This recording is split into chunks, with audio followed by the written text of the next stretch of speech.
attachment is one of the kind of principles of attachment parenting. You don't have to do all of them. There's no attachment parenting police that takes you on away. So tell us why this type of philosophy of parenting drew you. Kind of two things happened. One was I was getting a PhD in neuroscience, and my topic of study was oxytocin and vasopressin, which are the hormones that are involved with human labor and birth and also breastfeeding and bonding. And while that happened, we had friends who had kids before us who were parenting this way, and honestly I thought they were nuts. But for a lot of the reason that people think I'm nuts. But as their kids got older, you're not laughing. So well, because that's the thing. Like, I think that's been sort of the approach, both with my writing for Queller.com, which is the website that I kind of found my voice on, and now this book. People want to hear the truth, and the truth is I know what people think of people like me because I thought it of people like me too. But what we saw is that as these friends' kids got older, we saw a really interesting relationship developing between parent and child that wasn't governed by fear or anger, and the kids had a voice that didn't trump the parent's voice but was valued, and that was something that really appealed to me and my husband.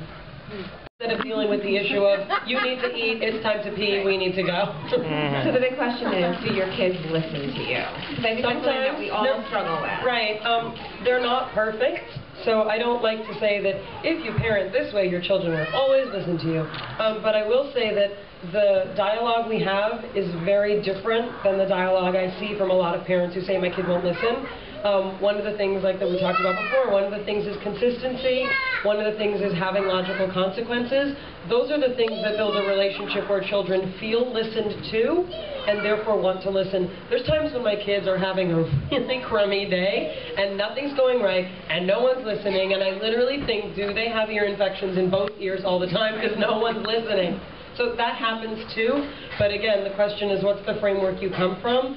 By and large, I've learned to lower the expectations of when I expect them to listen. If we're in a crazy crowded place and everything's fun, yeah, it's going to be pretty hard to pull them away from that. That's where we get to get down on their level and say, you are having a fantastic time, you do not want to leave. Here are your choices. 5 more minutes or no more minutes, or whatever it looks like that works for you. So you're talking about this gentle discipline, and then you said there are consequences. Can you give us examples of the consequences? Because my consequences, I am sure, are very different than your consequences. Right, so I talk in the book about how illogical consequences don't make sense. They don't make sense to adults either, right? If you push me on the subway, right, I'm never going to ride on the subway with you, again, is what the consequence would be. That doesn't make sense either, but the fact is with kids, things like, if you don't stop doing that, you don't get dessert. If you don't stop doing that, you don't get to watch TV. It simply doesn't make sense, and it probably doesn't solidify much except blind obedience for no real structured reason, right? So, one of my favorite times when it's gotten, I don't want to say ugly, but not pleasant, if you have a rule, for example, no throwing ball in the house, right? Which sometimes, if balls are hard, it's not good, things break, and that can be, you can make any rule you want in your house through this kind of parenting or any. I have taken every single ball in the house, placed it in a basket, and put it way up high where no one can touch it for days. And what I said to Miles is, we've talked about no ball in the house. If you're not able to listen to Mama about ball in the house, we cannot play balls. We can't play balls right now. And he gets upset, and my husband and I kind of look at each other like, oh, maybe we should give in. He's crying, he's laying on the floor, he's banging his hands against the ground, he's angry. But you know what? It passes, and to say we're putting the balls away, the balls are going here, and then the next day we take them down and they come down again. That's an example of a logical consequence. I talk in the book also, sometimes there's not a logical consequence, right? If you hit your brother, you can tie up your hands, So some things, it's learning where to bend and where to say, this is a phase, they may need to be separated, right? But I promise it can happen to have good children, to have children that you enjoy being with and who are part of a really interesting family, even if, and I think a lot of the times that we're giving these illogical consequences, it's out of fear. If I don't do this, they'll never, right? They'll never listen. They'll never listen to their teachers. They'll never get married. If they don't listen to their teachers, how are they going to go to grad school? It gets we take it really, really far, and by and large, that's about our fears and not about the fears about their child. They'll never put themselves to sleep. I was told, if you don't feed them, because we waited a full year to give any solids or water or anything, I was literally told, there's a window of eating. I said, really? If I don't feed him, he's never going to eat? I'm doing a PhD to know that just sounds weird. So a lot of that is those nevers, never self-soothe. Another big myth is that we raise spoiled, manipulative, whiny children who are used to getting their way and rule the house.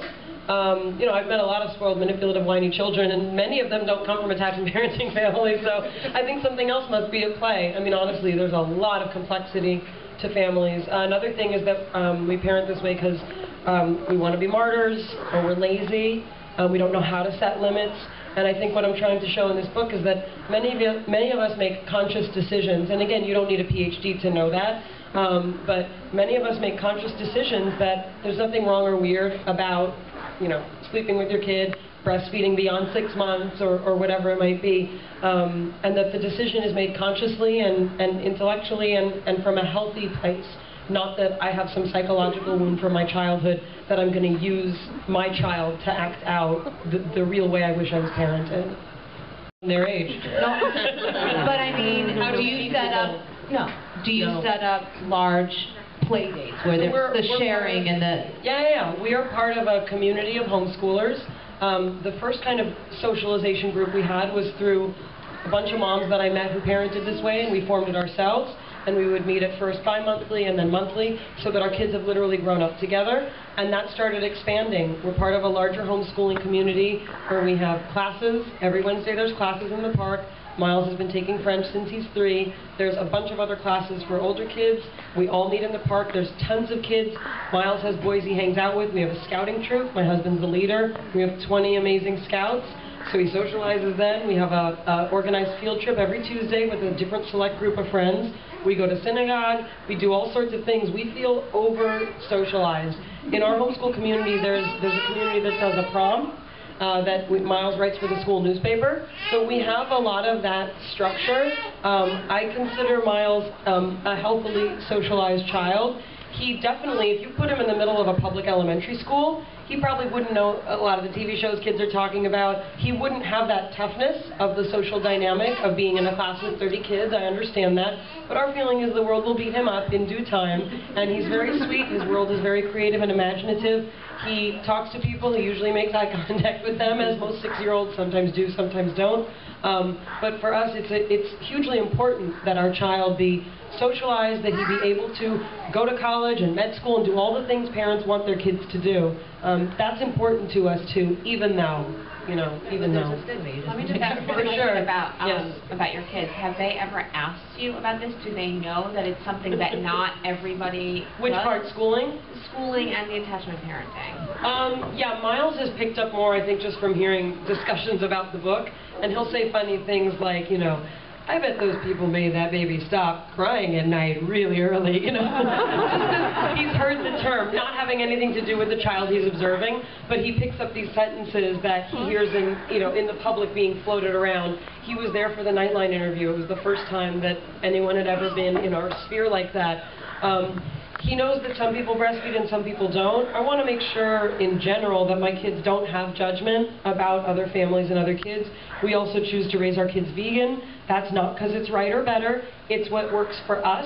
But I don't want the kid that looks at a kid eating a hot dog and says, do you know what's in that hot dog? No one wants the kid. But Miles does know. I remember we had to explain to him what school was. I think he must have been around 4. And, it was a friend of mine whose daughter goes to public school. And we said to him, she goes to a school where there's no parents there. He said, no parents there? What do you mean? I said, well, some people, their child goes to a school and there's a teacher and a bunch of other kids. It blows his mind because he likes being with us. And to me, again, that's not unhealthy or unnatural. There will be a time when he's not with us. He can be without us. He's showing a lot of normal developmental progress towards being a normal person, I promise.